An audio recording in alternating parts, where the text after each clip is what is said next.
Good morning, everyone. Welcome to the new English grammar class.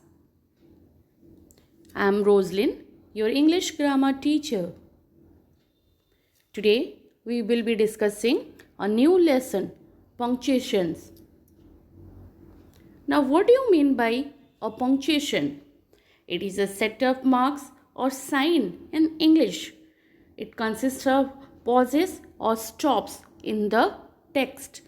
When we speak, we use pauses, intonation, that is your voice tone, and voice modulation to make our meaning clear. What is punctuation? The English language has a system of symbols and signs known as punctuation. Now, why do we need punctuation? Punctuation shows us how to structure sentences and how each sentence should be read. Why punctuation is required? Just now only I explained to you. While speaking, we add stops and pauses directly. Otherwise, what will happen? Every words will jumbled up and we cannot distinguish what exactly the speaker wants to convey us. While in writing, we use punctuation marks to and add, stop and pause by using the punctuation marks. Words, phrases and clauses, the meaning, the writer or the person who is writing something, when we are adding the particular punctuation marks, then the meaning becomes more clear. It is easily understood. Now there are six main types of punctuation marks. Now what are they? Full stop, comma, semicolon, colon, question mark, exclamation mark. Let us first move on to the full stop. We use full stop at the end of a sentence which is a statement. It marks the end of the sentence and it always begins with a capital letter. For example, this boy ranked top in the class. Here we are starting with the capital letter T and ending with a full stop. Please stop him. It is an imperative sentence. Please, P is the capital here and after him we are putting a full stop. I studied in Mumbai. I capital, whereas after Mumbai we are ending it with full stop. It marks the end of a sentence. For example, Chloe went to the shop. Full stop. She bought some sweets. Full stop. Now, next one is your comma. To separate a series of words, we need comma. England, France, India. Look at the series of the words. After each country, we are putting a comma. England, France, India and Italy formed an alliance to separate each pair of words. For example, high and low, rich and poor, wise and foolish must all die. Here look at the pair of words, high and low, rich and poor, wise and foolish, all are pair of words. For more examples, we need to buy paint, comma, brushes and sandpaper. The smart, comma, young man was chosen for the job. Now, comma, it indicates a natural pause in a sentence or is used to separate items in a list. For example, Stacy went to her friend Amy's house, comma, she loves to go there. Adam bought apples, bananas, pears and grapes from the market. After apple, bananas, we are using comma to separate the number of fruits. Next one is your colon. It gives it we put more pause or it shows a greater pause than the semicolon. It is used to introduce a quotation. For example, the boy says within inverted comma. After the boy says, we are putting the colon, then we are starting with the inverted comma. The earth is round. Inverted comma closes. Karan said, colon within inverted comma, I want to be a rock star. Inverted comma closes. We use a colon at the end of an independent clause to introduce an item or a list of items. For example, I will need 3 things for the recipe. Colon. Now what are they? Carrots, milk and sugar. Next one is your semicolon. We use the semicolon to separate two related but independent clauses. Separate clauses of compound sentence. For example, he was brave, comma, large-hearted man. That's a semicolon. Then we are using and we all honored him. The two clauses we have separated. Independent clauses. He was brave, large-hearted man. The next part is we all honored him. The weather was great. Semicolon. We went for a walk. One more example. Everybody talks about the future. Semicolon. Nobody does anything to improve things. We use semicolon in place of a coordinating conjunction to join independent clauses. We have already studied about conjunctions, coordinating conjunctions as well as the subordinators.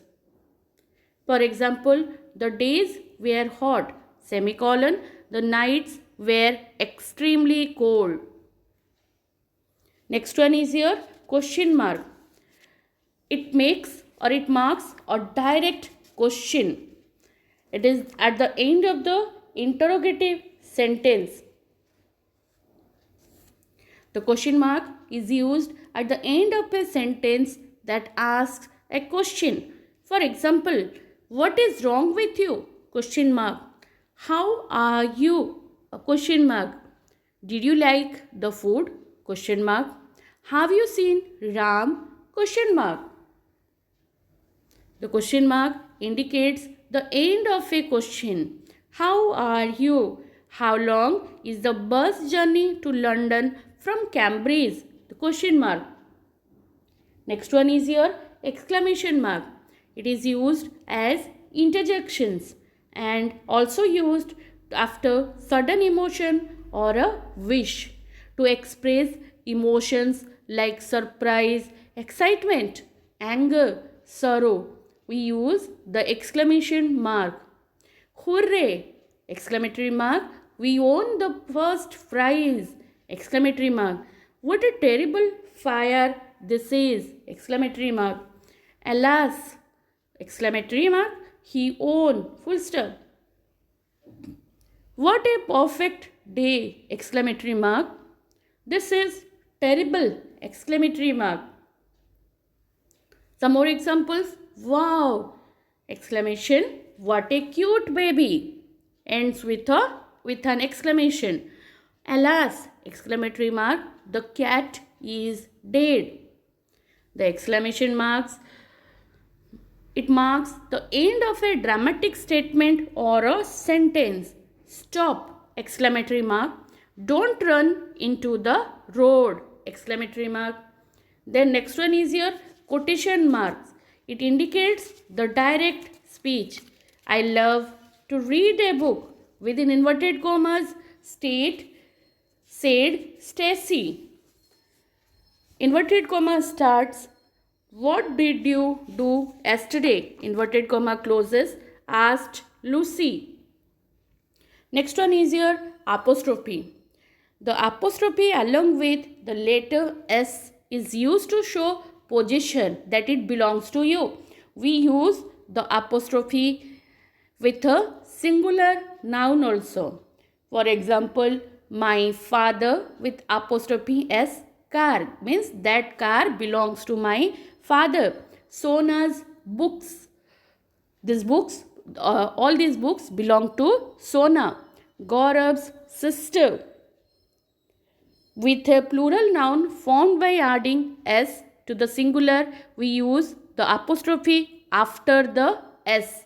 To irregular plural nouns like children, we add S.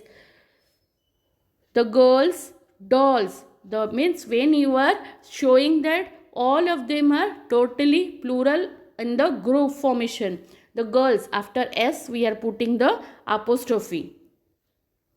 Next one is your hyphen. The hyphen is most commonly used to join two separate words to form a single word, often called a compound word. For example, a multi hyphen talented performer, or right hyphen thinking citizen. Next one is your dash. The dash is slightly longer than a hyphen and it should not be confused in your usage. There is usually a space before and after a dash. The dash is used to set off a word or a phrase after an independent clause or two separate words, phrases, or clauses that interrupt a sentence. We use the dash to make a brief interruption in a statement, to express a sudden change of thought, to add a comment, or for dramatic effect. When we want to add something of a statement from any of the above what I said just now, we use the dash before and after the additional statement. For example, we went out to dinner. Dash, yes, you guessed it. Where we went? A dash at the same old restaurant. Here, change of thought we are showing. He dash, in his own opinion, dash is a great guy. Adding a comment here. We set out for a peaceful holiday. Dash or show we thought. It is a dramatic effect. Now the assignments for you. Punctuate the following. The government's economic policies appear to be a recipe for disaster. Wow, what a lovely painting. Don't tell me you did it yourself. Gentlemen, which I doubt most of you are, please offer your seat to the ladies. Have you seen the new boy in class? He is really handsome. Here his means here what? We have to put apostrophe. Don't get confused with the word. After he, put a apostrophe then s, then it will sound as he is. Mother said, take all your things and put them away and don't forget to put the dirty clothes in the wash. I hope all of you must have understood this chapter of punctuation and how to use different types of punctuation mark.